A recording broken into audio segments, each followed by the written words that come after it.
Yo, what is the deal, everybody?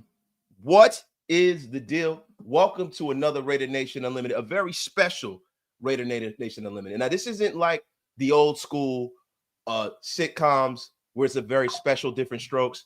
But this is definitely a very special Raider Nation Unlimited. We have one of the goats, in this content creator thing, and I know y'all definitely want to hear from Sanjit, man. But this is going to be a phenomenal show, everybody. But guys, like I always say, let's get this started. Oh, wait a minute, wait 1 second. Oh, there we go.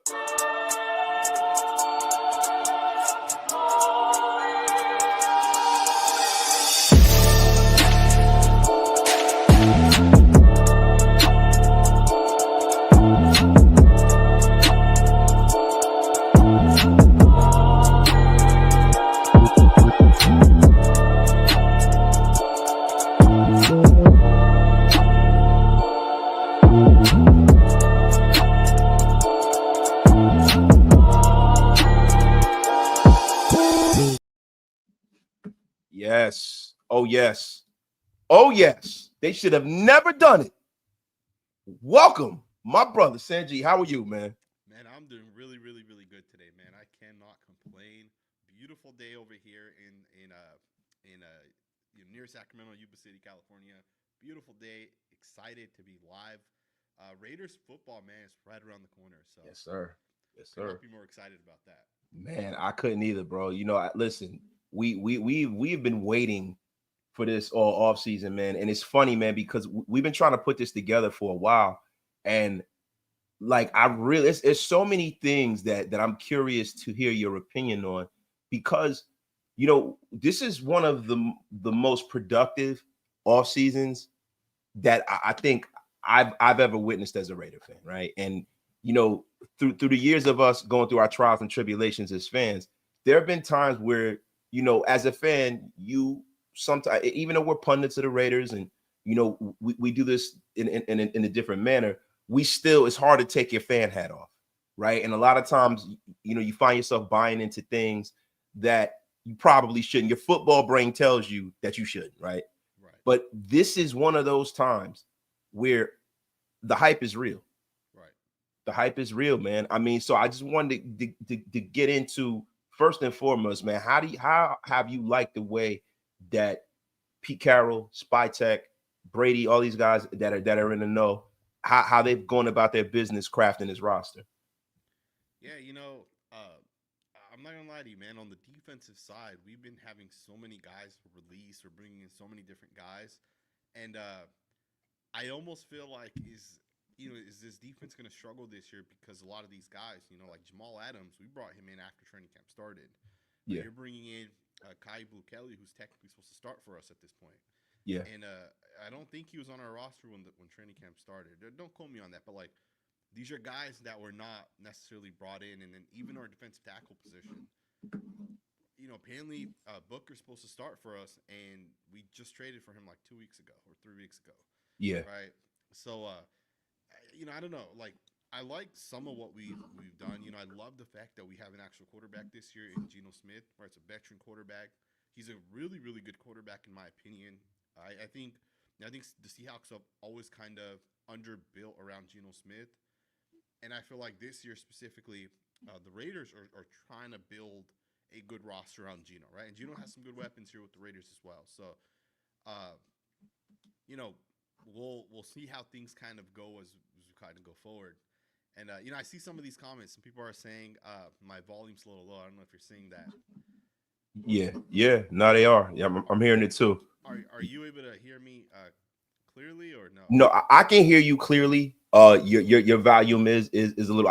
It's funny, while you were talking, I was looking, thinking that I turned my speaker down or something like that. Okay. But it's all good. It's all good. I mean, guys, can you hear the great and powerful Sanjit?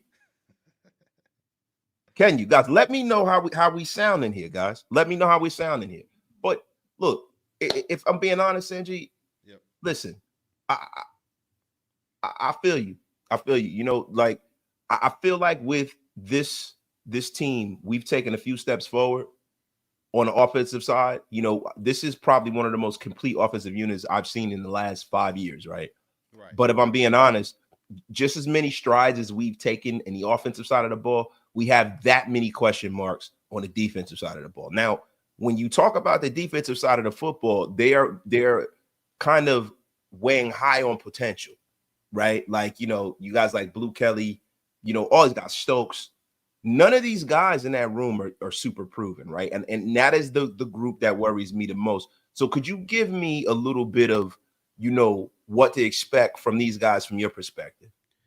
Yeah, I think it's funny. I was actually looking at a 2013 Pete Carroll playbook earlier today.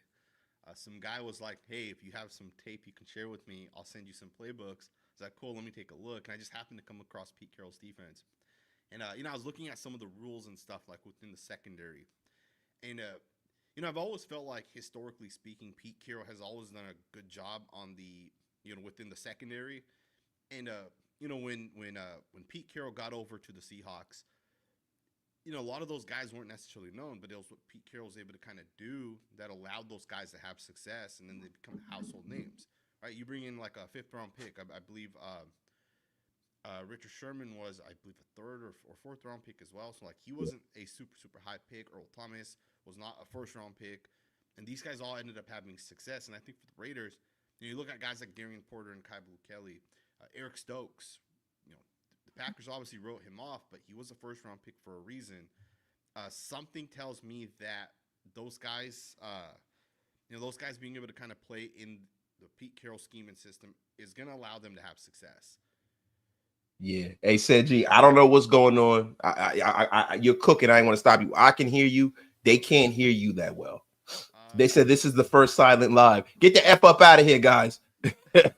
Graph is in a place to be. Shout out to my guy Graph. He said we can hear, but it's low. You guys are a bunch of bums. You're up here disrespecting the great Sanjit. He's trying to get his mic together to give you the best show possible, and this is how you treat us. Man, you a bitch. I mean, what the F is wrong with you guys? Now get yourselves together, everybody out there. Sanjit, is it any better, bro? I can't fix it now. This happened when me and Graph went live last time. I had tested it. It sounded good to me, but I'm on a computer. So I can just turn that. Nah, bro, it's all right, man. It's all right. Manny says he blames my technical disabilities. You get the F up out of here, Manny. You get the F up out of here. Salute to everybody in the chat. Salute to my guy, Graphic Raider. Salute to Manny, Martin, everybody throwing tomatoes. Get the F up out of here. Nobody cares. Listen, guys, Sanjit's audio's a little low, so turn your computers up as loud as you can. Turn your phones up as loud as you can, and tell a friend so you can hear the greatness that's about to happen. You effing bunch of bums. Anthony's throwing tomatoes. So, all right. So, Sanjit, let me stop clowning around with these guys, man. So, look, that what you were saying was super valid, man. I mean, look, when I look at the secondary, man, just for me, I am going to err on the side of giving Pete Carroll the benefit of the doubt because this is not the first time, and people in my chat know I've been saying this is not the first time that he's gone into a season, no matter where he's ever been, with a very young secondary. That is kind of what his calling card. That's what he does. He goes, he brings a bunch of younger guys that fits his scheme, and he kind of rolls that way. I mean, have you kind of seen it that way? Yeah, absolutely.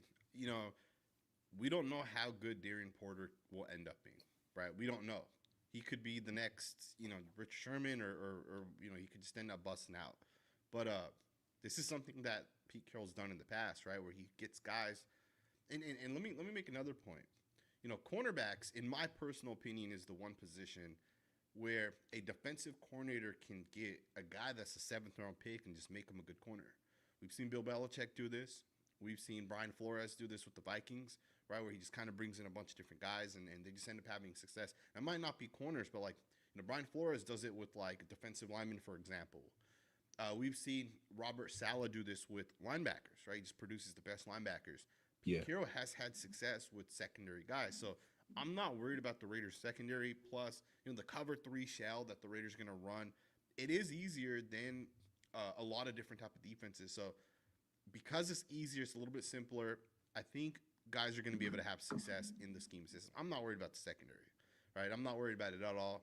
Uh, I am worried about our defense tackles, though. I'm not gonna lie to you. Definitely gonna worry about the defense tackles. Uh, what are your thoughts on the defensive line? You think we'll have a good D line this year? I mean, for me, yeah, I do. I just don't think we'll have a lot of depth. You know, listen, if we're being honest, we didn't really get to see what this line looked like with Christian Wilkins, right? The Christian Wilkins thing wasn't a thing. If Adam Butler can play up to where he was before, and Kuntz, and also having Tyree Wilson kind of rounding in to that kind of three technique hybrid defensive end, I think that's going to pay huge dividends for the Raiders, man. I mean, I've always thought that Tyree Wilson reminded me of Justin Tuck, like a young Justin Tuck with the Giants, right? I remember when the Giants went to the Super Bowl that first time with Strahan and Tuck and all those guys and OC Umenyiora. They had a lot of depth. They didn't have a lot of great defensive linemen. You had a Hall of Famer guy that was in Strahan, who was in the twilight of his career. You had an OC Umenyiora who was playing at a really, really high level. And you had a bunch of young guys, and you had Justin Tuck, right? You had Barry Caulfield and Freddie Robbins and all of those guys. And what they would do is they would just keep sending waves of defensive linemen at you. So nobody was actually getting tired. And I think that the Raiders are in a position to do that now. I think, the core of this defensive line is a good, solid defensive line. I think it's right there at the top of the league, if I'm being honest. That's contingent on Malcolm Kuntz's health and how comfortable he is getting back out there and just cutting it loose. Right, right. Yeah, I totally agree with you on that. Another thing that I feel like with the defensive line this year specifically is going to be where's Tyree Wilson at in terms of his development. Right, we've been hearing all of this hype, right, coming out of camp, right? People are like, "Hey, Tyree Wilson's kind of taking that next step." Yeah. To see it actually happen because we heard a little bit about this last year as well. And I didn't see him actually produce out there, right? So let's see if he can step up and if he can have success with the Raiders. Yeah, man, I'm hoping so, man. I mean, look, the thing for me, with this defense as a whole, right, is health. It's health because they have front end talent on this defense, right? But the thing is, the depth is where we start falling off the cliff a little bit. Now, the one thing about our defensive line that I'm also excited about is the fact that we have a lot of guys that are the second level of this defense, like our linebacking core, the Devin Whites, guys like that. These guys are not great in coverage, but they are definitely good in short tacklers. Right. They're guys that hit you. They're guys that are going to make you feel it. So, I feel like the Raiders' run defense is going to be exponentially better than it has been in the last few years because I think we've taken, even though we lost Robert Spillane, I think we've taken as a whole a step forward. Right. When you have Luke Masterson playing heavy snaps, right, that's an issue. Right. 100% agree with you on that. Landon Roberts, man, after that first game, and it was only 4 snaps, but like all 4 of those snaps were kind of bad. He gave up one play in like in the flats. He had another play where he kind of blew coverage. In that first preseason game, I said, man, I don't know if our linebacking unit's gonna be good this year, right? Because you can have run defenders and then you can have pass coverage linebackers, but you need guys that can kind of do both, right? Especially if you get like hurry up offenses and those type of things kind of happening, right? Mm-hmm. I think when it comes to our linebackers, I think Jermaine Pratt's legit, but then who's that number 2 guy? Is it gonna be Jamal Adams? Well, can he play the run? Is it Landon Roberts? Can he play the pass? Right. So I think for our linebackers, it's gonna be one of those things where we'll kind of figure it out as the season goes on, which 2 guys can ultimately stick. Yeah, no, definitely, and a lot of that stuff is exactly what formation we're in. That's really going to be the determination of who's going to play, who's not, things like that. So look, the one thing that I'm super excited for is that they made a commitment to bringing in hard-nosed football players that are hitters. We need to start getting to a situation where people fear coming across that middle. People feel when the Raiders are on the field. They're not just going and letting people boat race them up and down the field. Guys like E-Rob, guys like like Jamal Adams. These guys are big hitters, man. Even in the secondary, Jeremy Chin can lay the wood. I love it, man.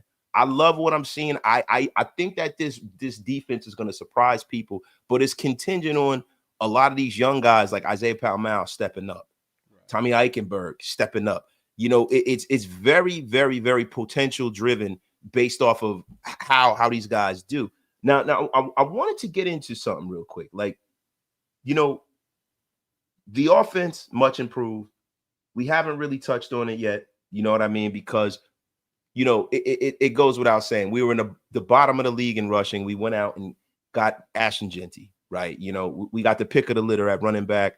Our quarterback situation is the best that it's been in a very, very long time. You know, I'm not gonna, exalt Geno Smith yet because we know Geno Smith is when he plays indoors, he's like a top 5 quarterback in his league, which is crazy. But the thing is for me, right? It's not just the talent. It's the fact that we have taken a humongous leap forward when we are talking about the coaching staff. Right. And I know, I want to speak to that a little bit, man. How are you feeling about Chip Kelly, man, and what he brings to the table? Yeah, I mean, let's be honest, man. The coaching staff last year, going into that season, we knew this season might not be good just because of the coaching staff, right? You had Antonio Pierce, you had Luke Getzey. We already knew, like, just between those two guys, there's a lot of inexperience. And Antonio Pierce wasn't a terrible coach, right? If Antonio Pierce, let's say, hired Ben Johnson as his offensive coordinator, Antonio Pierce would be in the playoffs, right? The offensive coordinator to me last year kind of failed us. I think this year Chip Kelly's a much better offensive coordinator than what we've had in the past. And I think for the Raiders, right away, you're bringing in a coach that can actually coach offenses. And then for the Raiders, it's going to obviously make it a lot better as we kind of get into the season, right? The offense should be able to have more success. I think just because of the fact that you have Chip Kelly who can install an offense, who can have success on the offensive side. Yeah, no, definitely, man. This a far cry from Luke Getzey. This is a far cry from Scott Turner. This is a far cry from that. This is not that. We have guys that are actually accomplished in this league. This is something that we haven't had before, right? There are not a whole lot of question marks, man. So going into this Patriot game, right now we are 3-point or on some betting gambling sites we're 3-point dogs. Some were 2.5-point dogs. 2, 4, and 13 teams. The Raiders are historically bad traveling east in 1:00 games, even though Pete Carroll is 16-4 in 1:00 games. I want to kind of break down, man, how you see this playing out with the Patriots, man, and Josh McDaniels, man. And I don't want to jump on my next question, but how do you see this playing out for the Raiders, man, and how they match up? Yeah, that's a good question. First and foremost, I don't think a lot of Raider fans are going to think about this, but Josh McDaniels is motivated to win this game, right? This is the team that hired him as a coach. They fired him pretty quickly. He's going to be motivated to come in here and win this game. And the Patriots obviously also have, they're a team that wants to win the Super Bowl now, right? They're not looking to rebuild. They're not looking to, hey, hopefully we win like 7 years down the line. Like, they want to start that Super Bowl run today. I'm not saying they're going to win the Super Bowl this year, right? What I'm saying is that team and the the quarterback, the running back, the tackles, the coaching staff, these guys are ready to make that push right now. And the Patriots have done a really good job, in my opinion, like revamping some of those guys, right? You draft Will Campbell in the first round. You brought in Drake May obviously last year. And you're looking for him to potentially take that next step. And then obviously, you have the head coach. You have Josh McDaniels, who I believe this is his first year with the Patriots. Don't forget Josh McDaniels allowed Josh Jacobs, or at least Josh Jacobs and Josh McDaniels' scheme, had a huge year. I expect the Patriots to be able to run the football this year. Right? I expect them to run power concepts and just try being a physical team up front. And I think it's going to be one of those games where for the Raiders, this is not a terrible matchup for the Raiders going up against the Patriots. Yeah. I will say the Patriots have a good defensive line, and I think for the Raiders, their offensive line is going to be tested, Literally, in that very, very first game, it's going to be tested because the Patriots have guys that can get after it. Yeah, they definitely do, man. They definitely do. Christian Barmore coming back is a big, big, big, significant thing for the Patriots. They were missing him all last year. Milton Williams, all of these guys. This is going to be a significant situation right now. When you talk about Josh McDaniels, man, and this is why it worries me. Josh McDaniels normally has had situations after Tom Brady where people have been kind of down on him and saying that he's not as good as he claims. But if you really look at it, Josh McDaniels has not ever had a quarterback, Right. Before Brady and since that is this talented, right? Like, Right. he had Mac Jones in his rookie season. He did okay with him, right? And he had Cam Newton in the twilight of his career. When he was here with the Raiders, he never really had the kind of quarterback talent that you would like. Derek Carr was kind of at the end of his rope, and Cam Newton was no longer at the height of his powers. Right. But now he has a young quarterback that has mobility, has a strong arm, looks like he kind of understands what's going on, and the Patriots always used to kind of use a lot of traditional concepts, right? Right. Traditional run, pass, play action kind of a game. Josh McDaniels has always been that kind of a play caller, right? And now you're going to see that in real time, right? They have a great running game, so they're definitely going to do a lot of play action pass. And if you look at the way when Josh McDaniel was there, right? We had the second highest under center rate in the league. He is a very, very traditional play caller. A lot of people think that he's this offensive genius, but for the most part, he is very, very boilerplate. You can tell that he came up under the stewardship of a guy like a Bill Belichick. I mean, where I see the Raiders getting into a little bit of trouble, and we can speak to this, is in space. There's a lot of little gaps and stuff with that cover three shell, right? Right. And Josh McDaniels is probably going to attack that. And, Right. and now it's getting to the point where we have to see whether some of these young guys can cover. You know what I mean? We got the kind of linebackers that they do great when the play's in front of them, but we don't have a lot of great coverage guys. Now, Jamal Adams is where I think he's going to be our X factor, because Jamal Adams is not the greatest cover safety, but as a linebacker, he should be a plus coverage guy as a linebacker. Right. Yeah. Um, I think one of the things we're going to have to also recognize this year is for our defense to have success, the unit that's going out there in that first game, will that unit be the same unit in like 4 weeks or 6 weeks? I don't think it's going to be, right? The sooner we figure out the 11 guys that are like the right fit, the sooner this defense will start having success. I think, and again, I think one of the things with like, you're bringing a new coach, you're not, you're changing guys out, and I think that changing guys out is an issue, and I think we're gonna start to feel that a little bit in this first game against the Patriots. For the first time, we're gonna go 4 quarters against a starting offense, right, where our defense has to go out there, and I think we're gonna start to see some of those gaps, right? As you said, it's a cover 3 shell. A lot of what we're gonna run is gonna be cover 3.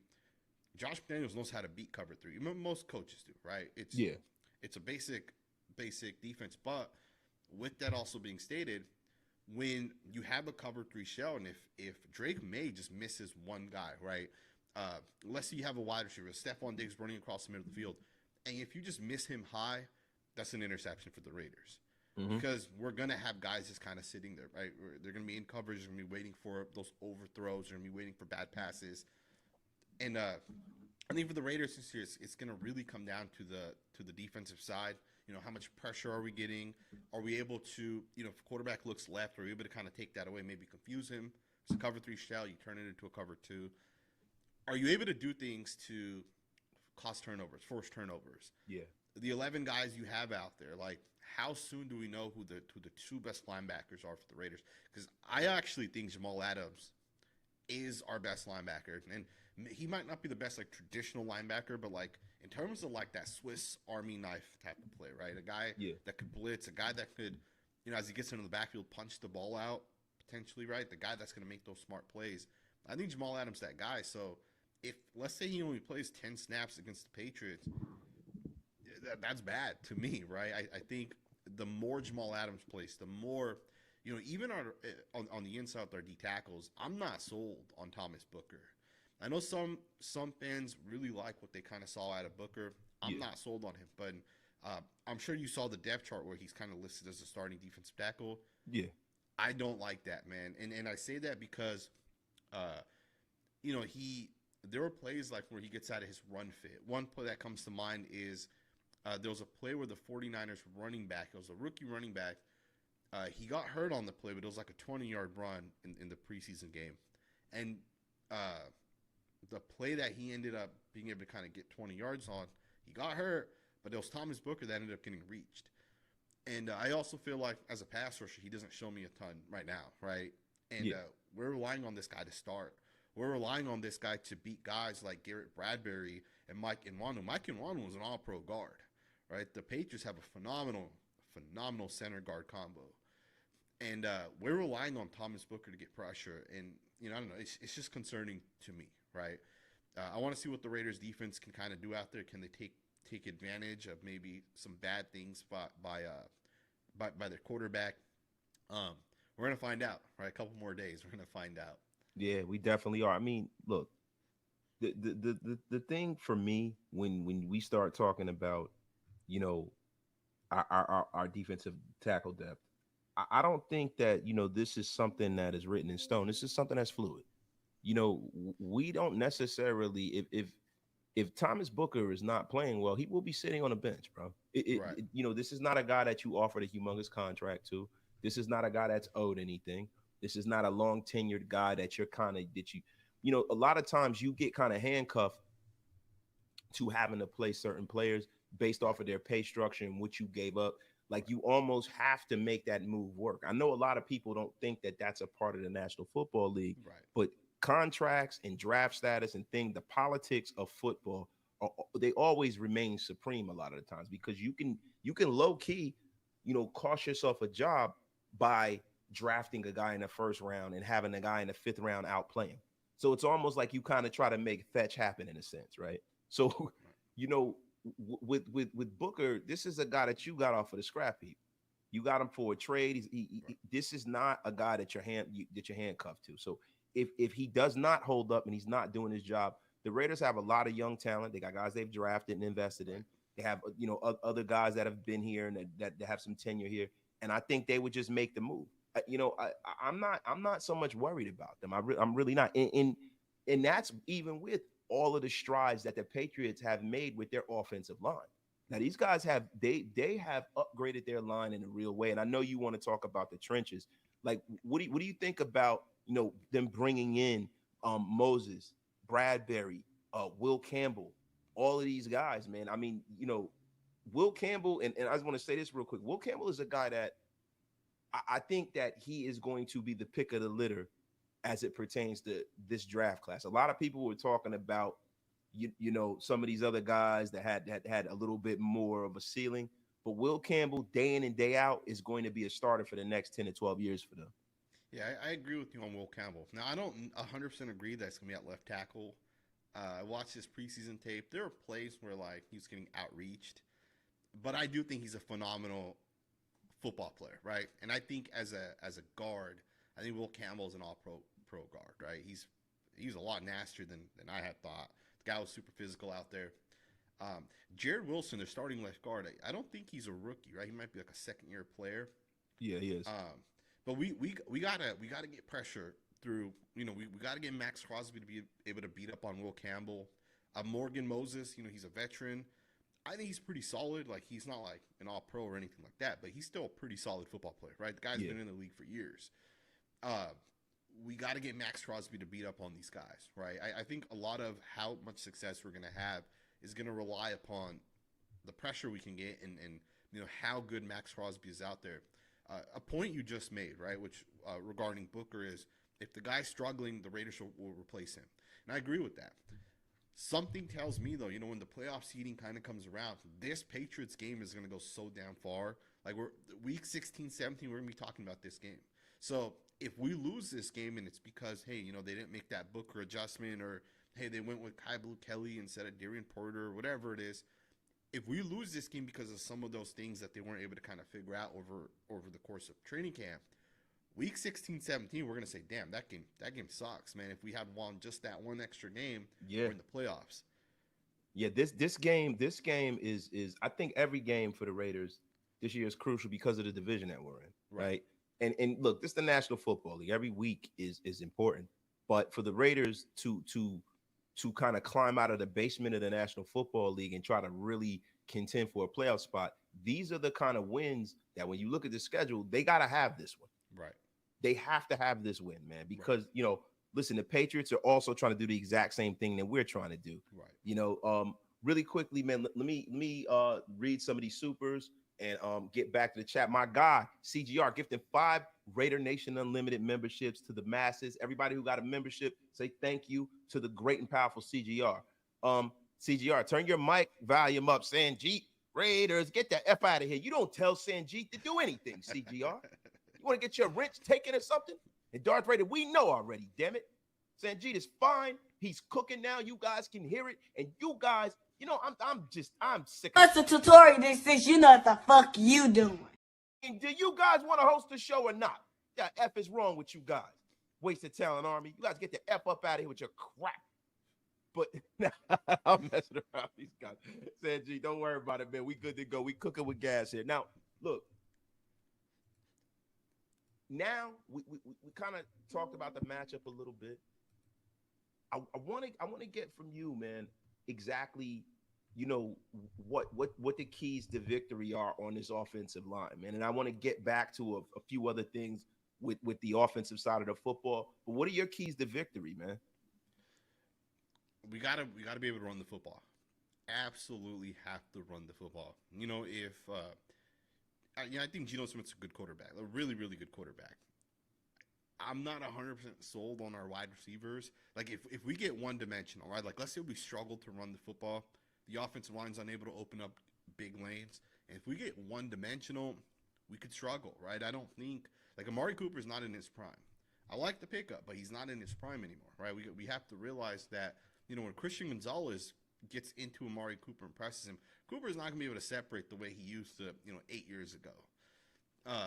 And I like Jacoby Myers. I hope he gets what he wants, in terms of contract. I don't think he's an elite separator either, and Geno Smith, a lot of what he does is he likes to push the ball deep. He wants to throw the ball deep to these guys. Dante Thornton, one day I'm sure he'll be a really good wide receiver, but we've heard some of the reports that as Thornton's come out of camp, he struggled to separate. He struggled to bring passes in, right? Geno Smith throws those 50-50 passes. He struggles to bring those in, and we've even seen him struggle to have some of those catches in preseason, right? The Raiders got to be able to run the football. I think by far it's going to be the most important factor against the Patriots. And then on the other side of it, can we force turnovers? Over the years, and I've always felt like the Raiders have always struggled to force turnovers. And I don't know what the hell it is that, we are the team that struggles to force turnovers. We were doing our fantasy football draft the other day, and I was looking at the defenses, and I was going to draft the defense, and I just happened to sort it by, interceptions and then fumbles. And you got all these teams, like the Vikings had a crazy amount of interceptions last year. And then I looked at the Raiders, and they're all the way at the bottom of the list. And I feel like it's every year that's how it kind of is like, right? You got to force turnovers. You got to win the turnover battle. To me, the turnover aspect's huge, right? Because last year we lost a lot of games because we weren't able to we weren't able to force turnovers, but then we also had a lot of turnovers ourselves on the offensive side. So to me, the offensive line has to be able to run the football, and then you got to be able to win the turnover battle. Yeah, 100%. I mean, if the Raiders are in the plus side on the turnover battle, we're cooking with gas. I mean, look, for me, when you talk about turnovers and things of that nature, that's all really going to be on Pete Carroll and how his stewardship with these guys in the secondary. Like Patrick Graham is a guy that the jury's out on him as far as I'm concerned. Right. The jury's out on him big time, right? Right. I'm not saying that Patrick Graham hasn't done a decent job, but he's a guy who gets way too much praise and not enough of the blame about what's going on here. He's been very, very up and down in his career.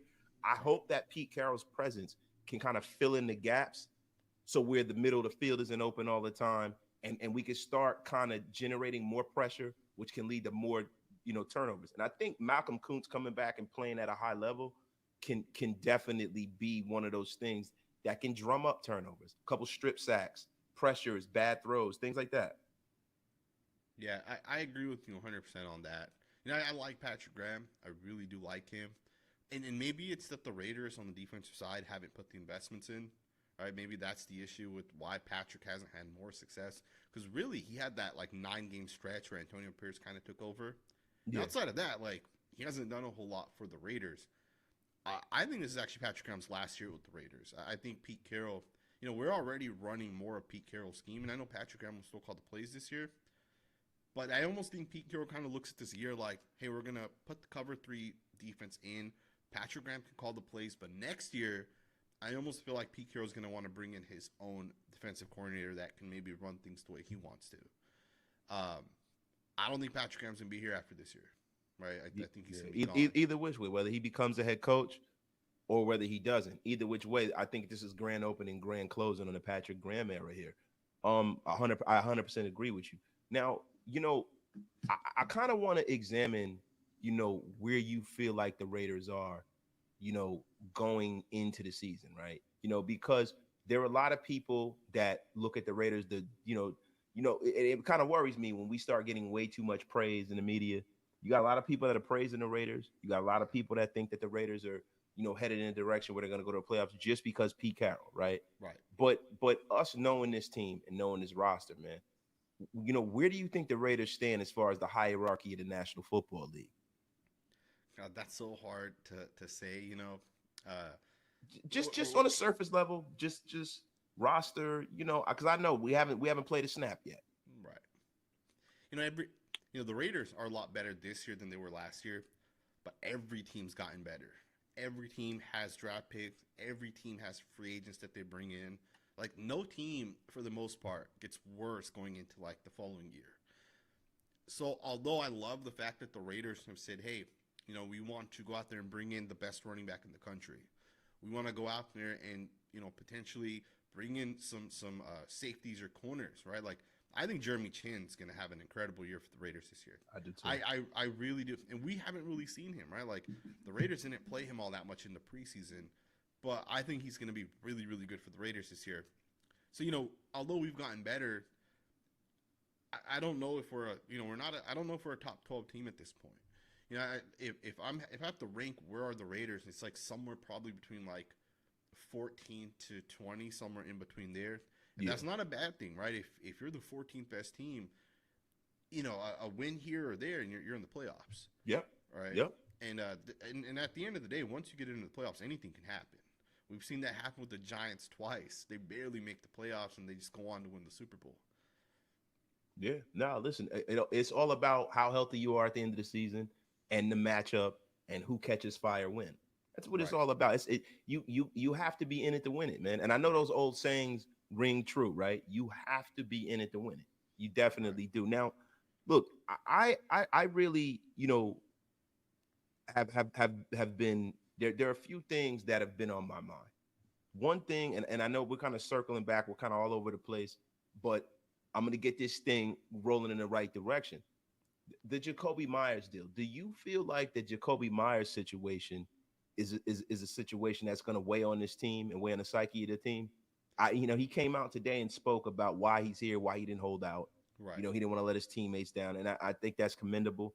But if we're being honest, I don't think he held out because he has no leverage. He'd be hurting himself by not playing. Right. The unfortunate thing for Jacoby Myers is statistically he's not going to have a better season this year than he had last year. Right. And I say that because, Brock Bowers is going to continue to get more targets. Michael Mayer is back. You brought in 2 more rookies, right, and Jack Besh and Thornton. Both of those guys are going to get targets at some point. I think Thornton's going to end up getting a lot of targets, especially in the second half of the season. Michael Mayer, again, he's fully back. You have Ashton Genty now as well, who is going to have a lot of touches. I think Jacoby Myers is going to have less targets than he had last year. And I think Jacoby Myers might also recognize that statistically he might not have a better year this upcoming year than last year. And then what does that tell like the rest of the league when he's trying to get that contract? Yep. So Yep. it's unfortunate in my opinion for Jacoby Myers, but then another part of it for us on this side, right? If you're a Raider fan, is is Jacoby Myers worth $22 million? Right? Is he worth that type of money? Because if he wants like 13, $14 million, just give him the raise. Just guarantee him some money. Give him another extension for another year or so. But like, you can't pay Jacoby Myers $22 million. This is too much money for being a wide receiver too, right? And I don't say that in a negative way, but like Jacoby Myers is not an elite route runner, right? He's never gonna be that.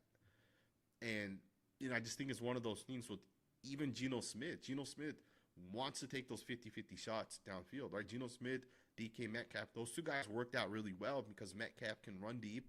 He's fast. You throw him up a 50-50 pass, he's going to bring it in. Did you, and tell me if you felt like this in the preseason, because I definitely felt like this watching the first team offense. I felt like Geno Smith looked way more at Dante Thornton than any other wide receiver, Yes, right? 100%. And it was because he was able to just throw those 50-50 passes up there, right? And so to me, again, I think Jacoby Myers' usage is going to definitely go down this year, especially since they just brought in Amari Cooper, which throws a whole nother wrinkle into it.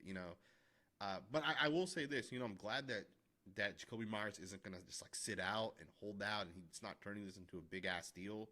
Right? Yeah. He made his point across, but he's being a professional about it. Um, we'll see how the Raiders season kind of goes, but if the Raiders aren't in a position where we're going to make the playoffs, they should just trade him. Let him go to a playoff team if that's what it is, right? Send him to the other side, other conference. Um, we'll see how the season goes, man. Do you think the Raiders should extend Jacoby? Do you think it makes sense to keep him long term? Look, there have been so many years that the Raiders have paid free agent acquisitions and people who don't deserve it. And, from an emotional level, I'd like to see Jacoby get paid, right? But from Right, a strictly football perspective, they showed him what they thought about him. right, They drafted two wide receivers this year, and they drafted one that has a skill set that it very closely mirrors his. So, just from a football perspective, no. I think that they should allow him to play his year out. If he's playing well this year and we're out of it or there's a trade that presents itself, he is a pretty good uh potential piece to trade. right. But I would love the youth movement, and I want Pete Carroll and John Spytek to really have as many resources as possible to craft this program in their own image. They're pretty much, you know, doing something that a lot of regimes hadn't done.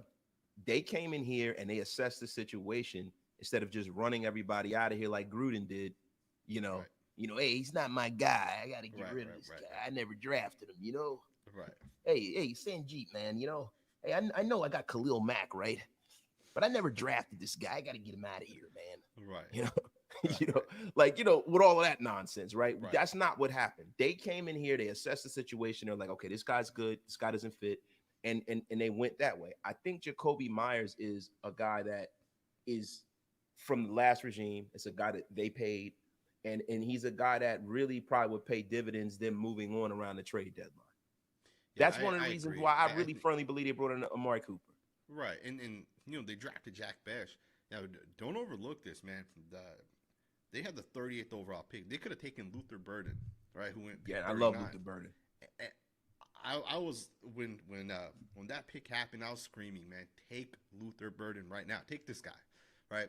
And they traded back twice, and then they took Jack Bash, who I'm going to be honest was not on my radar. I did not think Jack Bash would be picked as high as he was picked. And maybe part of that was because I'm not great when it comes to evaluating wide receivers. Maybe I just don't know. Yeah. But the fact that like as a second round pick, he's not even he's not being considered as a guy that they're going to use a lot right now, right? He's basically our fifth wide receiver, right?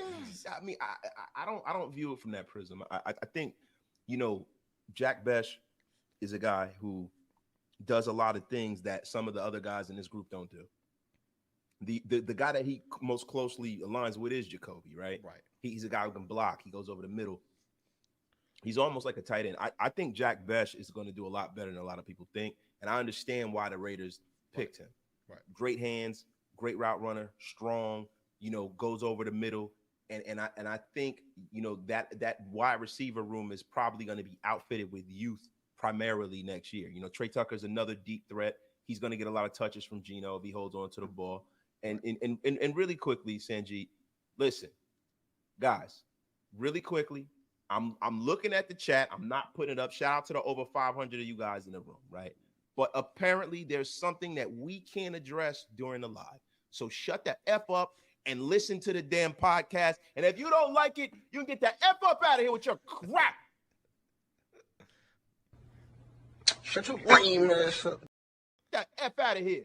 You up here crying and all of this greatness is going on. You guys want me to yell at you like I do every single day? That's right, Anthony. Stop yelling. Listen, it's something that we can't address right now. So just listen to the goddamn pod. It's a family show. You guys are getting me upset. I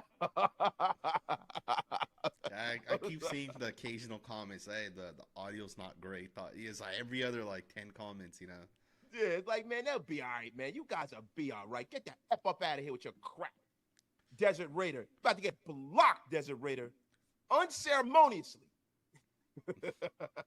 Yo, bro, can we say we good without Jacoby? We have two rookies, a second-year tight end and a receiver who has next to nothing for experience, an old-ass receiver who's already quit on us once. Jay, I think that you are being very, very hyperbolic. I mean, you have probably one of the best young players in this league in Brock Bowers. You have a terrific young running back.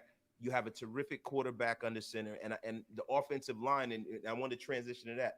Sanjay, what are you thinking about this offensive line, this unit, man? I know, the Jackson Powers Johnson thing was a little weird. And I kind of wanted to get your take on why do you think they made the move from Meredith, and put Powers at guard and having Parham and all. Like, what do you think about this offensive line, man? Yeah. A long time back, right? Like when before the draft was happened, I think it was like the free agency time. I was saying this on my videos, man. I was like, I don't think the Raiders are taking how bad their interior offensive line is. They're not taking it as seriously as I think they should. And it's not even just the interior guys. Like the right tackle's not is DJ Glaze is not. He's not 100% guaranteed to be the right tackle of the future. He's not. Right? He has to prove himself still. And there are guys where I was like, man, if the Raiders want to be a good offensive line where like they actually dominate people out there, I watched the Cowboys play, I watched the Eagles play, I watched even the Broncos have a good offense, and I see like good offensive lines out there. And then I watch the Raiders, and it's depressing as hell, man. I'm an offensive line guy. I want to see a great offensive line out there. And way back then, I was like, man, why are these guys not? Tevin Jenkins is out there. Go get him. Dalton Risner was out there for a long time. Go get him. Go get one of these guys where, you can actually have a offensive line that you can feel really good about as you kind of go forward. Now, obviously, I thought, hey, there's a chance you might draft the quarterback this year. You got to have a good offensive line. They obviously made the move for Geno Smith. But, it's one of those things with our offensive line where I feel like, I'm not sold 100% on Jordan Meredith. Now, Meredith is obviously, I think his upside's still higher than like someone like Andre James, but we see a lot of the same things we saw with Andre James, which was he got pushed around a little bit. Like there were defensive linemen that were able to like stand this guy up and two gap him or whatever. And I look at Jordan Meredith and I say that's a potential weak point for the Raiders. Christian Barmore's come in to we're going to New England, but we got Christian Barmore that first week. If the Raiders ISO out Jordan Meredith, can he block Christian Barmore one-on-one? What about Milton Williams? Just got paid almost $30 million a year. He's a pretty damn good defensive tackle. I felt like the Raiders should have taken the interior offensive line a little bit more seriously than they did, right? But we are at a point now where you have this unit, you just got to kind of go with it. And I think the reason why Jackson Powers Johnson's playing right guard as opposed to center is because they looked at Alex Kappa and said he's a weak point. And it doesn't make sense to put a guy in Meredith at right guard where that could be a weak point for you as well, right? It's center is easier to play than guard. But I also am I also still believe that if you want to have an elite offensive line, a physically dominant offensive line, think about the 2016 Raiders offensive line. The guy that was our center is one of the most elite centers at that time, Rodney Hudson. Yeah, Rodney Hudson, yeah. Right? You look at the Chiefs, who have one of the best offensive lines, or at least they did, right, over the last like 4 or 5 years. You got Creed Humphrey right there at center. the Cowboys have always had a great offensive line because they've always focused, right? I think it was Travis Frederick. Frederick was the center. The Yeah. Eagles, for years, they had Jason Kelsey. Your center, you can go with the idea of like the Andre James, the Jordan Meredith. You can go with that idea, and it's cool, right? You can kind of make it work. But if you want to have a dominant offensive line, get a dominant center. Because there's 100 guards that come out every single year. Guard's such an easy position to hit on. You just got to put the investment in. You just got to take the right guy. Yeah. I'm not sold on the offensive line. I think we will have some struggles. We'll have some learning moments. But the upside is still, like, what if DJ Glaze ends up being the franchise guy? Right? Yeah. Like, what if he's the next great right tackle, and then even Jordan Meredith ends up being a solid football player? Dylan Parham actually looked really good. Right? Yeah, Dylan Parham. Listen, I like Dylan Parham on the weight gain program. Dylan Parham went and got some ribs. He went out and got him some mashed potatoes, got some food to stick to his ribs, and he is looking like a player, bro. Right. And Jackson Powers Johnson, I think he could be an all-pro at center and or guard, right? Right. Meredith is my concern too, right? Because that was always the thing that we were saying the last few years. Andre James getting pushed into the quarterback's lap. I don't want to see that. I don't want to see Chris Jones get 2 sacks a game every time he plays us. Right. And we actually have tape of Jordan Meredith trying to block Chris Jones. It did not go good at all. Like, at all. Now, it was at guard as opposed to center. I think in a one-on-one situation, I would think guard's easier than center because with center you have to snap the football. As a guard, you can just get into like a 2-point stance. But center, if you're a center, you also get double teams as opposed to a guard. You can ISO out guards. Yeah. Right? So, I don't know. I guess it depends how you kind of think of it. But, like, I agree, right? Is Jordan Meredith going to be able to hold up? It's going to be a huge part of our success this year. It really is going to be, especially running the football as well, right? Because in passing situations, Geno Smith will make plays when he needs to make plays. But if you're in a 3rd and 9 because the first 2 downs, your center got blown up or your right tackle got blown up, I think it's those are the type of things that could lead to us having, not as much success. Yeah. I mean, look, man, if we're being honest, when you talk about Chris Jones, right, you're talking about one of the 3 best players at his position in his league. You're talking about a guy that is going to walk into the Hall of Fame. It doesn't go well for anyone against Chris Jones. 100%. It doesn't go well for anybody, right? So, look, you can't stop him. You can only hope to contain him, right? And that is the issue that we bring up. Now, a lot of people will say you guys are, being too negative, but let's be for real. What we're looking for, we're looking for you to contain him. We're looking for you to stop him from accomplishing his mission 95% of the time. And that 5% of the time when he wins and he gets a sack or whatever, let's hope it's not a game-altering sack, or it's not stopping us from winning a game, or the quarterback is hurt. But we know Chris Jones is going to do what Chris Jones does, right? 100%. We know that's just clear, no matter who's at center, if we're being honest. But Sanjit, look, the line, for me, right? I think that the line is in much better shape than it has been in the last 3 to 4 years. 100%. So to me, that's a win for us, right? That's a win for us because, going forward with this whole Pete Carroll situation, the compete thing, Pete Carroll and John Spytek, and the one thing that John Spytek, if we're judging off of him being an assistant GM down in Tampa Bay, the one thing they know how to do down in Tampa Bay is to draft guards and draft centers.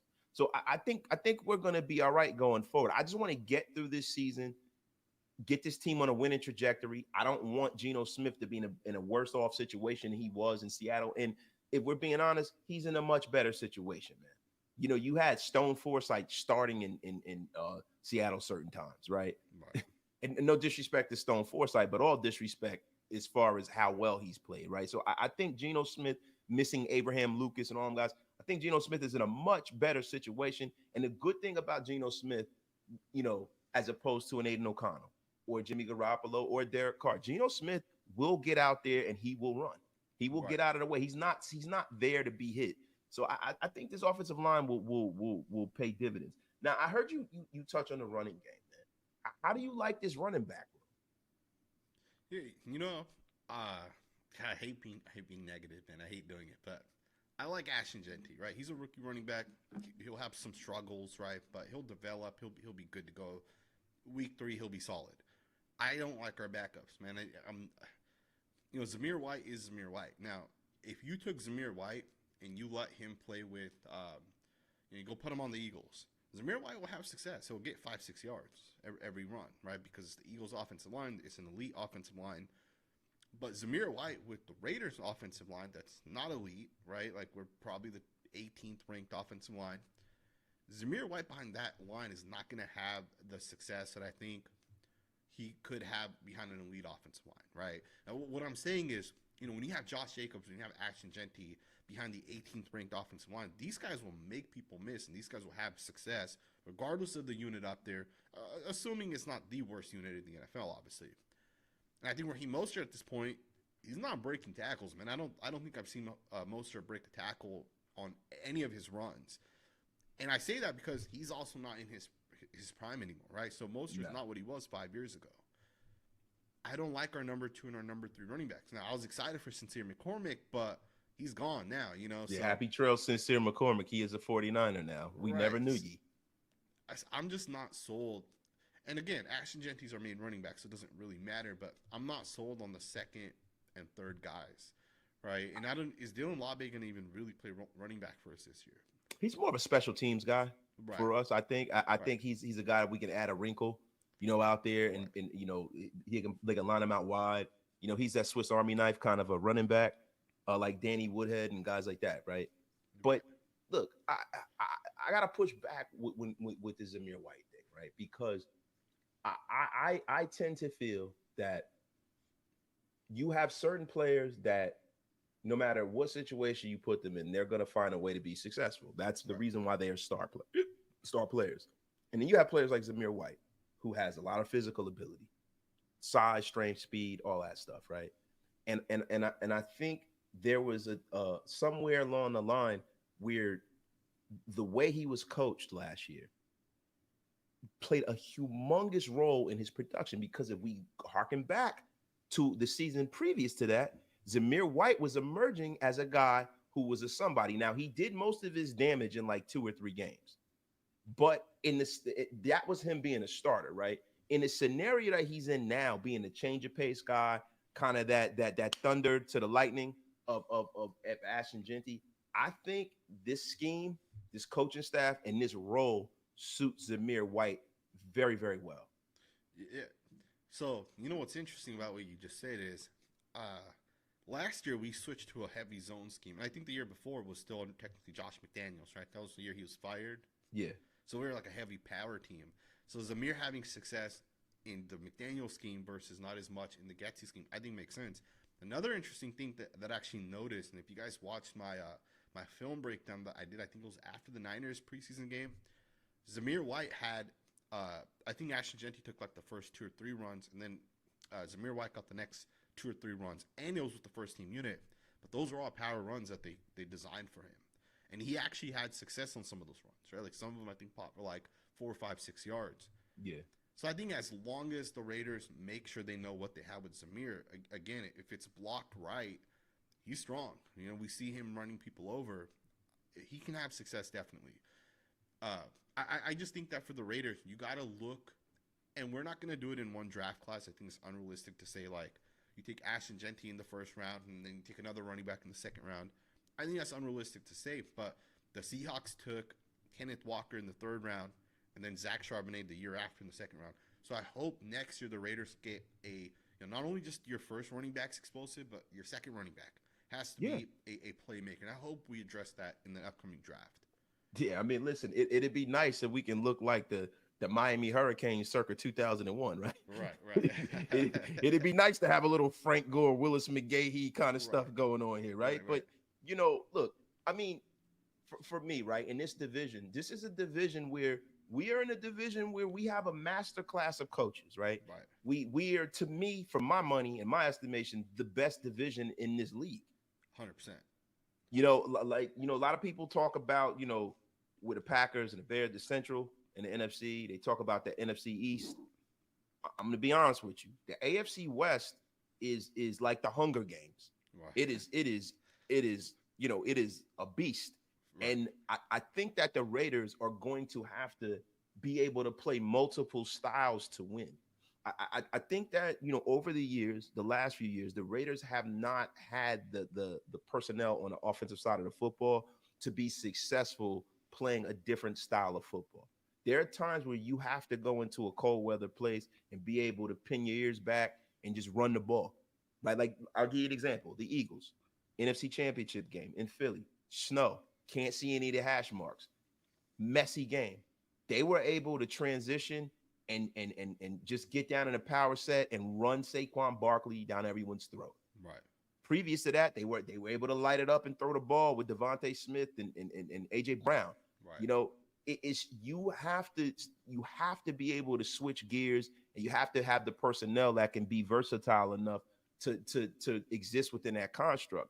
Right. I think that is what the Raiders are forming on the offensive side of the ball, which is a great thing for us. Now, hopefully, the defense can kind of follow suit and kind of eke some of these wins out. Because listen, you have a situation where, listen, you can run a lot of 12 and be really, really successful. You can do a lot of the stuff New England used to do with Gronk and Aaron Hernandez, right? You can run 12.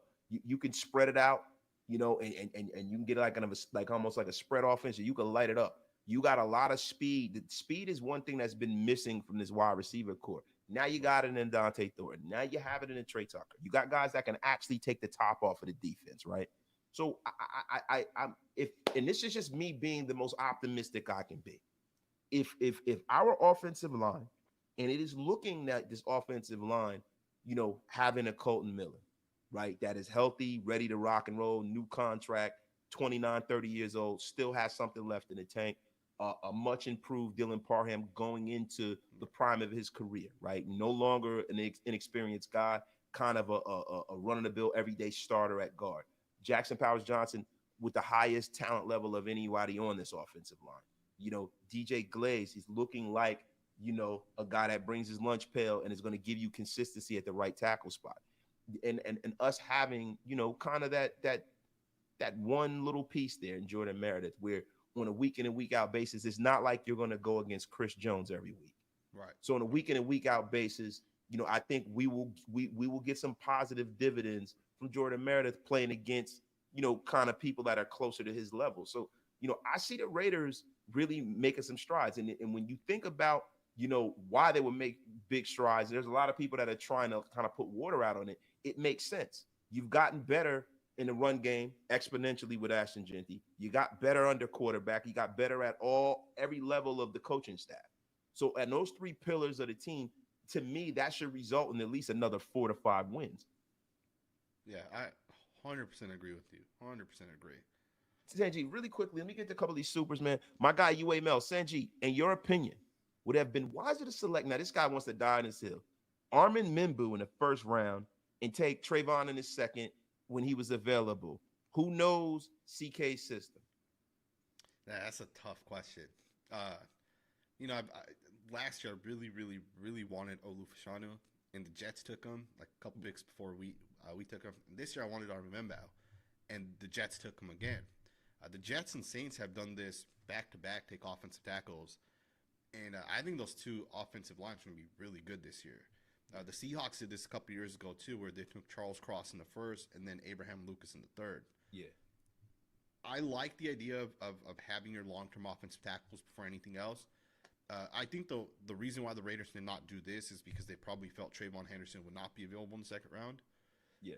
But if you're guaranteeing, like, you get Armin Membao in the first round and you get Trayvon Henderson in the second, I would have done that.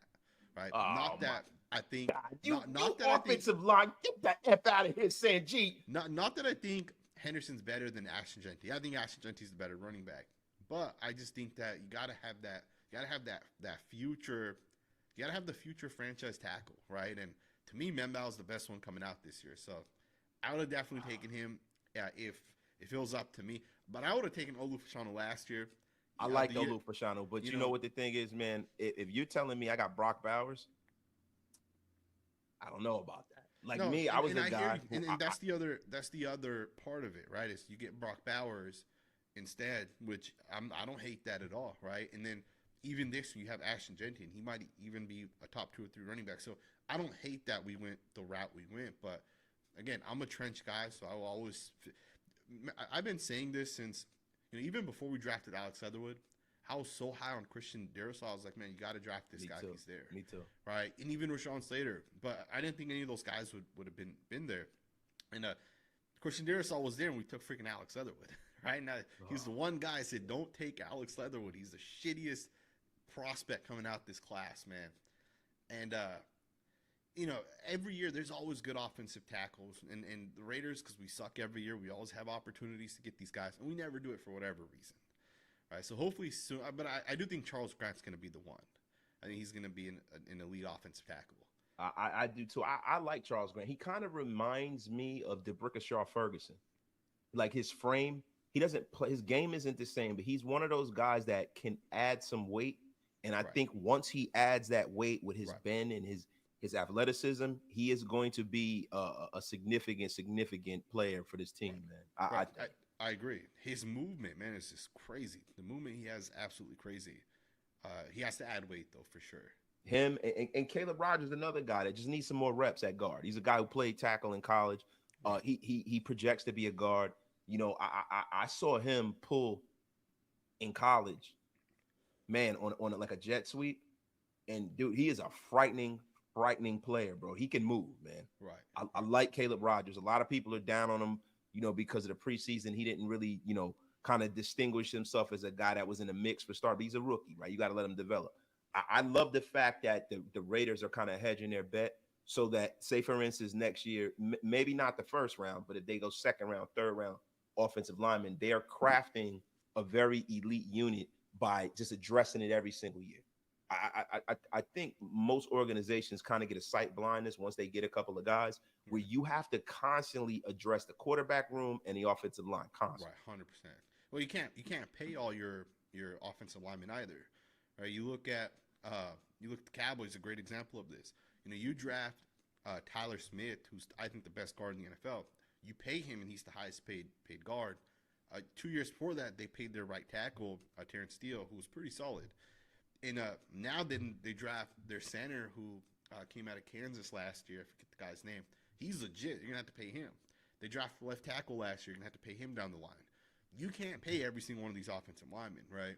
And, you always got to draft offensive linemen. And again, this is why I think guards is the one position you don't want to pay, right? It's the one position you want to kind of turn over. Yeah, man. No, definitely, man. I mean, listen, when you start talking about, going out there and paying guys and things of that nature, you have to look at, to me, right? You have to look at, positional value. Like guards are, like Sanjit said, are sometimes a dime a dozen. They really are. Unless you're drafting Quentin Nelson, you can find a guard, man. You can find a guard in the third round, unless you're drafting a guy like Quentin Nelson. If you're drafting Quentin Nelson, that's different. This is a guy that is going to walk into the Hall of Fame one day.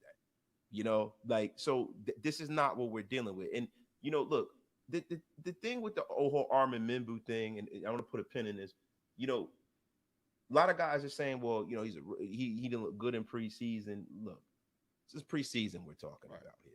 Like, let's not get carried away. But if I'm being honest, Sanjit, for me, if I can get an elite tight end is becoming the next position to kind of increase in value. Right. It was a few years ago where the wide receiver kind of increased in value over the running back. It used to be quarterback, running back, receiver. Now it's quarterback, 100%. Receiver, running back. The tight end position is starting to get elevated in this league. So having a superstar, a guy that's probably a top one or two guy at his position at an early age, to me is more solvent than me going out there and getting a guy in an Armin Mimbu who, if I'm being honest, only played 1 year in college. Right. Pete Carroll and John Spytek did one thing that I noticed, and I don't know if you've noticed. They drafted guys who played a lot of snaps in college. That's not their kind of player. And I love the fact that, this organization is a lot different than it's been. This organization has kind of been a situation where we've been like a land of misfit toys. Instead of us being cohesive, having a coach, GM, come in at the same time, GM be the GM, coach be the coach, not the other way around, not the coach having final cut and having power and autonomy over the general manager. This is not what we're having here with the Raiders, right? And I think that I love that Pete Carroll and John Spytek are aligned on what they think a Raider looks like. That is the most important thing, because that was the delineation between why Antonio Pierce and Tom Telesco couldn't get on the same page. Right. Tom Telesco thought that he was going to be here for a long time. He thought he was setting up for the future. So he was building the foundation of what he was trying to do. He wasn't concerned. I think Tom Telesco had it in his brain from the time he got hired that if this guy doesn't at least sniff the playoffs, I'm going to fire him, because I didn't want him anyway. Right. Yeah, I do think with this coaching staff, and the coaching staff's legit across the board. You have a really good head coach who's going to run the defense. Might not call plays, but he'll help run the defense. Then you got an offensive coordinator in Chip Kelly. The coaching staff's legit, and everybody was saying that, hey, John Spytek's like that next great general manager as well. And I like a lot of what he did. Right, I think Charles Grant can develop, and I don't say this just to say this. I was not high on Thayer Munford at all. I watched him. I said, I don't think this guy's going to be a good offensive tackle. I watched DJ Glaze, and although I'm not 100% sold on him, I don't know if he'll be a good tackle or not. He struggled a little bit in the preseason. I watch Charles Grant, and I say that guy's going to be one of the better offensive tackles in the NFL in 2 or 3 years, right? Because you can just see it with guys. The movement that guys have, especially at offensive tackles, always about the movement. But if you can't move as an offensive tackler, you're going to suck. You have to be able to move, and so if Charles Grant develops, you got Ashton Genty, you have Charles Grant, Dante Thornton's looking good so far too, right? So Spytek may be doing something that I feel like some people might not recognize, right? That, hey, this guy's actually putting together a good draft class, and you let him pair that up next year and the year after that in a 4th draft class and a 5th draft class, we might be a Super Bowl caliber team, right? So we'll see how he continues to build and continues to draft. I wasn't a huge fan of him not prioritizing offensive linemen in free agency, in not necessarily in the draft, because we obviously brought in a guard and tackle in the 3rd round. I wanted to impact guys, and I love what Tom Telesco did last year with taking Jack Sparrow-Johnson in the 2nd round, right? We'll just kind of see how the Raiders build out as we go forward.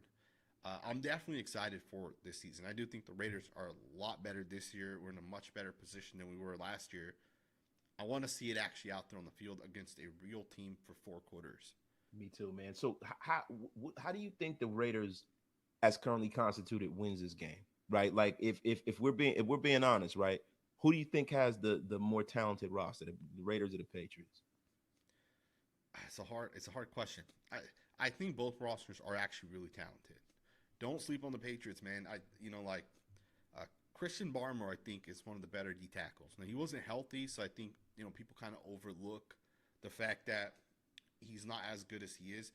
Christian Barmore will be, if you put Jordan Meredith against Christian Barmore, just one-on-one 100% of the time, Barmore's going to beat him on every single play, right? Barmore is that type of football player. He's legit. And then they paid Milton Williams. Now, I think Milton Williams is a little overpaid, right? Yeah, I don't think he's too. As good as what he got paid. Keon White's another guy. I mean, the guy's elite in terms of movement, very fast, explosive, quick. Christian Gonzalez, some people think he's the best corner in the NFL. Right? Some people actually say that he's better than Patrick Surtain, which I don't know, right? I don't know, but people say that. Just throwing it out there. Well, God! Wow! Gotta get that F out of here with that. No way.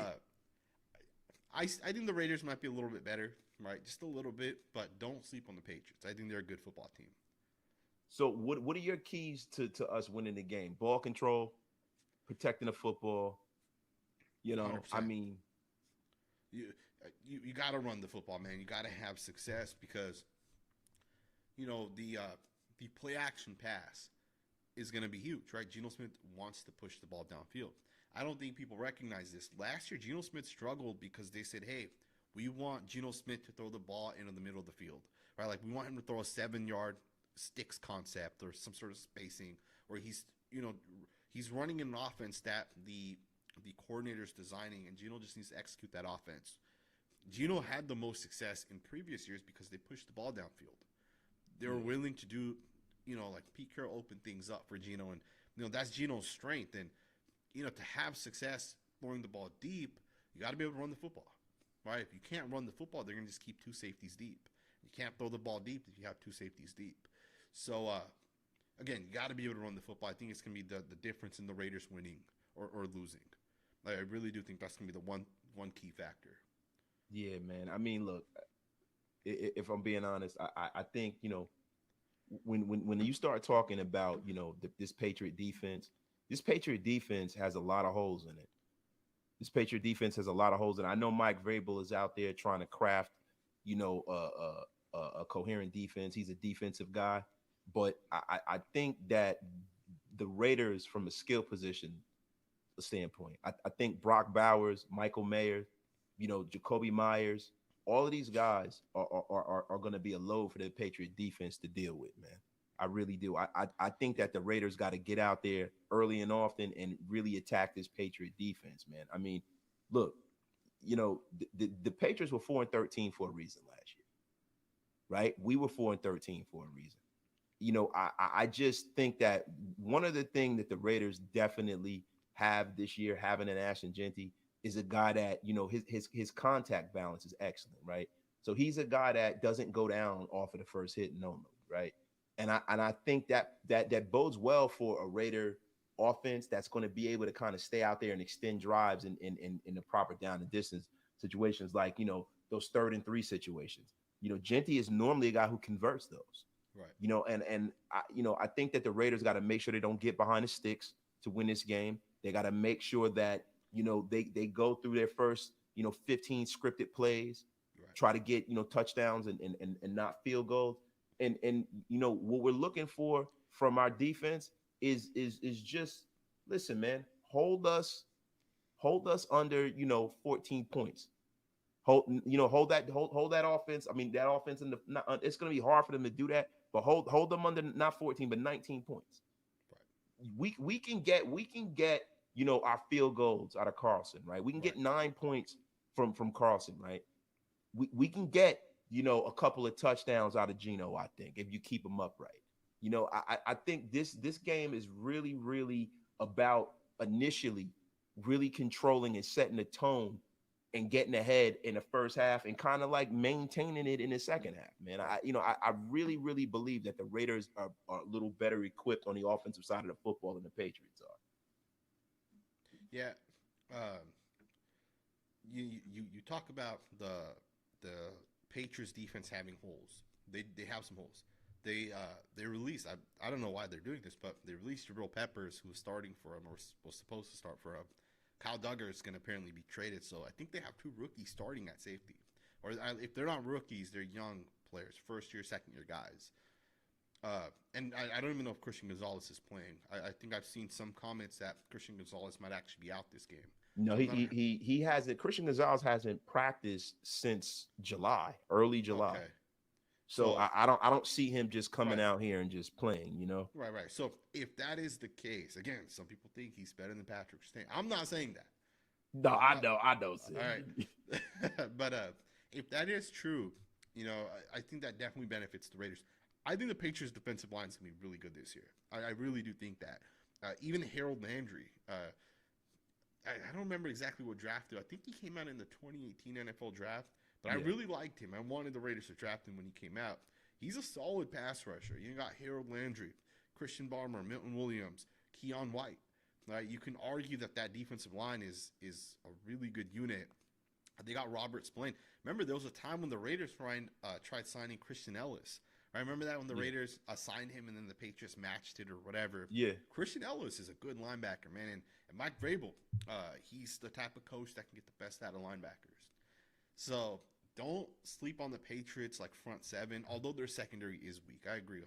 So as you said, Brock Bowers, man. Brock Bowers, Dante Thornton, Michael Mayer, these guys have to be able to beat those defensive backs. Yeah, and look, the one guy that people are forgetting about is Trey Tucker. Right. Trey Tucker is a guy that, man, I'm telling you right now, He's the guy that really can help break this game open and kind of take the top off of that young Right. secondary. You know, the thing about Trey Tucker, and it's the thing with Dante Thornton, right? You know, when you don't have that experience at corner to kind of jam these guys, because you know Dante Thornton hasn't really figured out his release. You know, Right. guys like Amari Cooper, guys like Devontae Adams, at the line of scrimmage, they've already gotten you beat. They're going to be down the field waving their hand, more often than not. Even an older Amari Cooper. Amari Cooper is a surgeon when it comes to getting open, running routes, getting in space. That's the one thing that I'm glad that they brought Amari Cooper in Right. for, Right. I being agree with that you vet 100%. for a kid that's that talented. Right. But there are going to be some plays where they're going to be down the field waving for the football by themselves, and Gino's going to put it on them. The problem is that they have to consistently catch that damn football 100%. because there's only so many of those opportunities, and Trey Tucker is big on dropping balls like that. Right. Right. Thornton hasn't been great. Now, that's a great point. The Raiders are going to have moments this year. It might be like second and 11, and we might have the perfect play design, and Trey Tucker might be wide open for a touchdown. If he drops that pass, that's a drive killer. Might be a game killer because a defense only gets out of position so many times, right? You'll get one opportunity where it's like a free touchdown. If the Raiders hit on those plays, if Trey Tucker makes that play or Thornton makes that play, it's gonna be a difference of the Raiders winning or losing potentially. Yeah, no, it definitely is. There's always probably 5 plays in the game that determine that outlook, man. 100%. But real quick, Sanjit, before we start wrapping it up, I wanted to get to some of the chat. I know Sanjit's been cooking. I haven't really been reading a lot of the chats because of some of the challenges that we've had with the audio from StreamYard. I'm hearing that there's some issues all over YouTube. So StreamYard has been giving us some challenges today. And I'm glad you guys rocking with us. We got almost 600 in the room, man. This has been a most splendiferous occasion. So what I want to do is I want to get to some of y'all questions. Get your questions in now, because listen, it's very rare that we get Sanjit over here. So guys, get your questions in. I'm gonna go back and get into the chat, man. Um, you know, hold on. I want to get to UA Mel, because UA Mel, just like you, is the trenches guru. Him and this guy named S. Dot. They're always in my chat. Trenches, trenches, trenches, Sanjit. It's a little concerning. It's a little concerning the way that they are about it. But now let me go ahead, man. Hold on. Wait, damn it. I missed it right here, man. S. Dot. He goes, listen, if the Patriots linebackers are slow, they're gonna have a long day Sunday dealing with Bowers. Oh, that's a fact. They don't have slow linebacking group. They got a young linebacking group. Right. So a lot of times, that youth sometimes helps in coverage, right? They're not a slow linebacking core, man. I don't. I think I got 3 pretty good linebackers, man. Robert Spillane was good with us last year. Marty Mapu was a 3rd-round pick coming out of Sac State. He looked good, man. He looked good his rookie year. And I think he was playing safety technically last year, and they officially converted him to linebacker this year.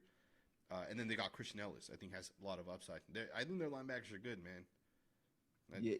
Let me ask you a question. I got to get back to my guy UA Mel. He goes, tell me the last time a running back drafted in the 1st round went to the Super Bowl with the team that drafted him. I'll wait. You get the F up out of here with your crap, UA Mel. Hey,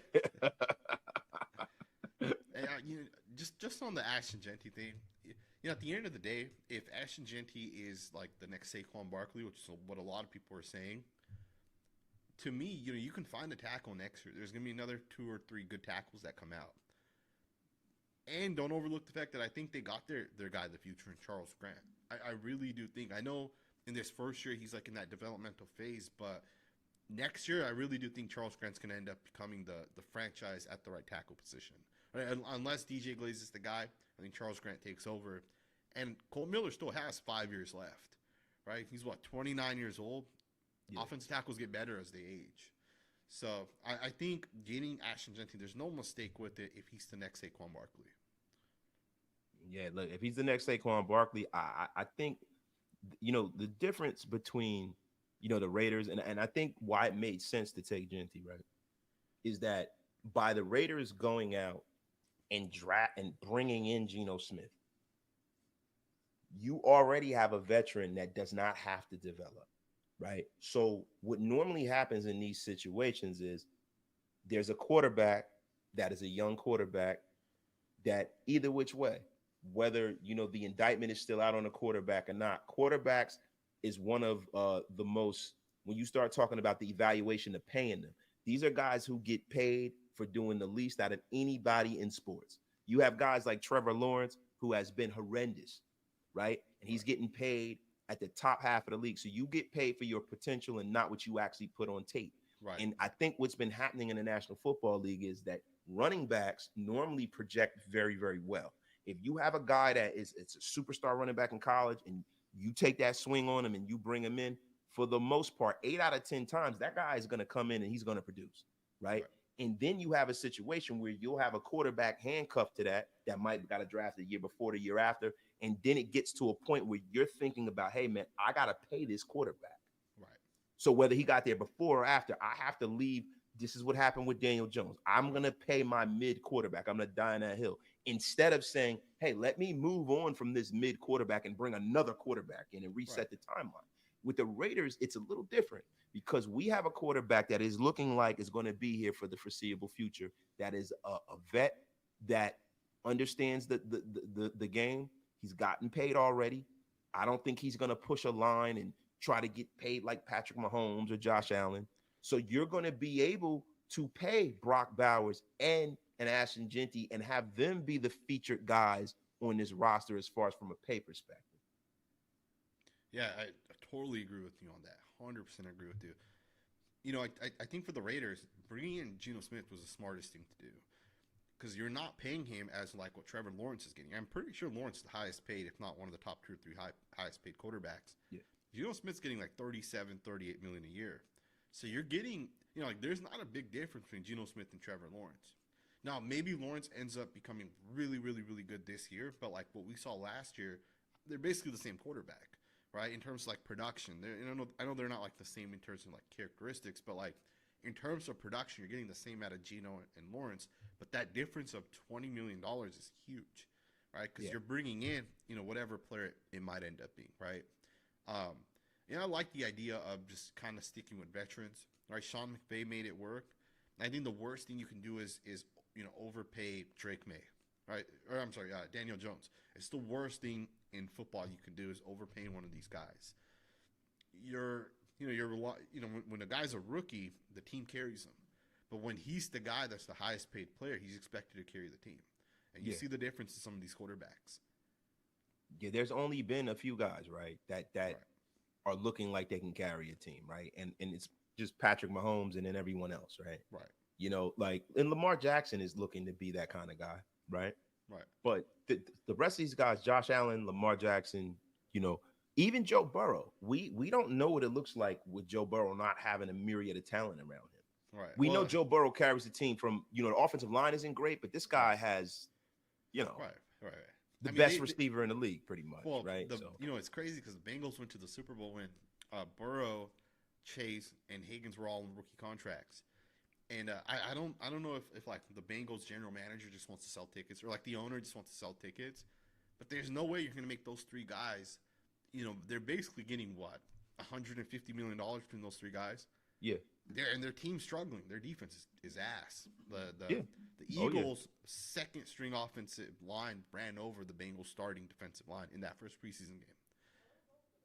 Well, Mike Brown, bro, you gotta understand something. We're Raiders guys, right? But Mike Brown is in a financial situation because of who he is, right? And what Mike Brown, is as far as from like a profit perspective, only nets around $500 million a year, right? Because of the stadium. The stadium's free. Mike Brown is an owner who does not have the resources or even looks to want to spend that kind of money. He's been notoriously a cheap owner, right?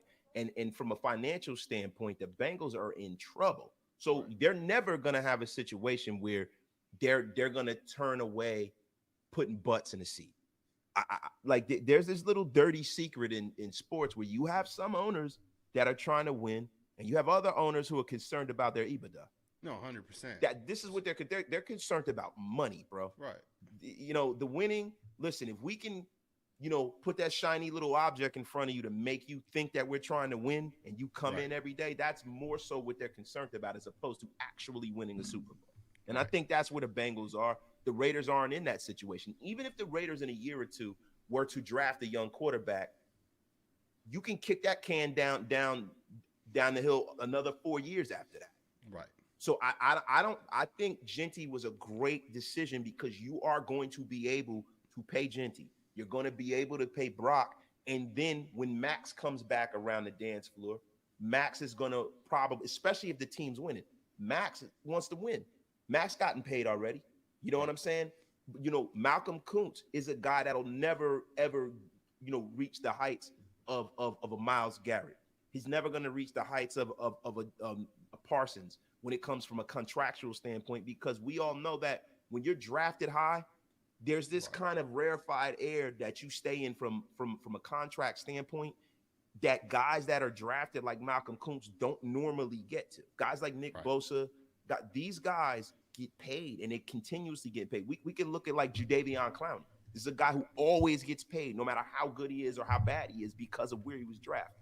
And I know you guys are thinking, what the F are you talking about? But Wasted is always right, even when I'm wrong, damn it. said G, brother. Listen, I know we are an hour and a half in, man.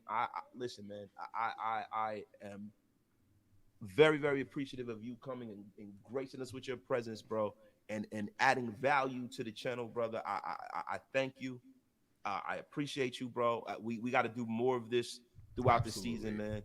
And listen, today it is what it is, man. But guys, go back, watch the replay. I'm gonna make sure the captions are up. And Sanjit, thank you, brother, for pulling up, man. This has been tremendous, bro. Absolutely. I gotta get the microphone fixed, man. I'm gonna Google it right after this. Like, what the hell's wrong? You're gonna be all right. You got brother. The same. You got a Shure microphone as well, I think, right? Yeah, I do. So I don't know why yours works fine and mine's all messed up. So nah, man. Listen, man. It has things happen, bro. Things happen. But man, thank you, Sanjit. I appreciate you, my brother. I appreciate it, man. We're definitely gonna get live again soon. Hopefully, right after that first game. Yeah. Listen, you let me know. You lay it out. I'll play it out. All right. Absolutely, all right, man. Peace, man. All right. Guys, that was Sanjit, man. Appreciate you guys, man. Thank you guys. This was a great freaking show. Listen, I can't make it any plainer, man. Great freaking show, guys. Sanjit always brings the smack every time he's here. Guys, listen, the Graphic Raider AFC West show is going to be rocking and rolling. It's not like Graph needs my help for any of you guys to go over there, but I want to let y'all know Graph is rocking and rolling down there with the AFC West guys. We got to go in there and start trolling these guys. Listen, if you guys have a couple of more minutes, you want to ask a few questions, I'll let you get it in. But look, you know what? I think it's time to pull the train back into the train station. What do you guys think, man? I think it's about time, yo. Shout out to UA Mel. Shout out to Bodega Wasted. Shout out to Anthony and the Gray Dot Gang, which is not even a thing. Shout out to Pillaging Just for Fun, Trap God. CGR, the Great and Powerful. You know what I'm saying? He put the Grabs link in there. If you guys are over here from Sanjit's channel and you've never watched me before, I am your man, Wasted Talent. Make sure you hit that subscribe button. This has been Raider Nation Unlimited. I appreciate every single one of you guys for pulling up. We might be running another fantasy football show back by popular demand late night tonight. You guys let me know, and we'll be popping up. The game is going to be, this weekend. We're going to be rocking and rolling. The Graph and Wasted show is going to be Friday night. And guys, listen, man, appreciate you guys, man. Hit that subscribe button, man. And we the F up out of here. Wait, hold on. You ain't Mel. Before I leave, let me argue with your ass. Stop with the hopium. Y'all do this every year. At the end of the season, you look and feel stupid. No, you ain't Mel. Look, I'm going to tell you like this, man. If you're looking for me, right? I can only speak for myself. If you're looking for Wasted to come here and shit all over the Raiders, that ain't gonna happen. But what I will do is that I will give you the reasons why it can work. Right? I'm gonna give you my honest assessment of these players, man. This is just what I'm gonna do. This is what I'm gonna do. And I'm gonna be honest with you guys. There are some people who play on the emotions of Raider fans and like everything that the team does. That ain't me. I've been a fan too long. I've been a fan of the Raiders, bro, before a lot of the players, a long time before the players on the team were even born. A lot of these guys that are on the Raiders team, my nephews are older than these guys. But what I'll tell you is this, bro. This team has made some improvements and strides, right? And I'm not going to sit up here and tell you that they haven't. Some people just feel comfortable being negative because, it's easy because we haven't seen this team win a lot in the last 25 years. But guess what? When they do it right, I am going to scream it from the freaking mountaintops. I'm screaming it from the mountaintops.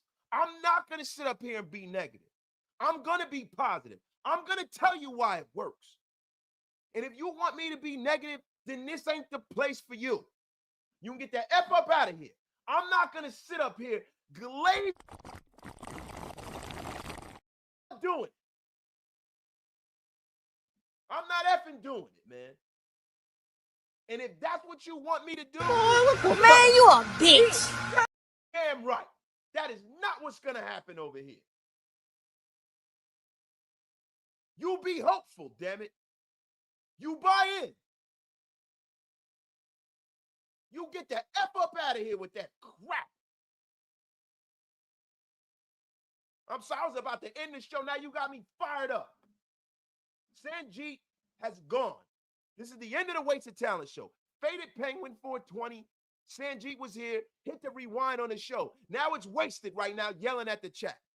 Now, Faded 420, let me tell you something. If you like what you hear, hit the subscribe. If you don't, you can go to the effing gulags. Yo, love you, man. Yo, love you guys, man. Our Faded Penguin, you're out. Thank you. No Sanjit. He's out. He's also in the effing gulag. Get the F up out of here. Unceremoniously blocked. Thank you. Get the F up out of here. But guys, listen, love every single one of you guys. Appreciate every single one of you guys. For real. Everybody that supports the channel, and even the people who don't like the channel. You know what I'm saying? Listen, if you don't, right? But if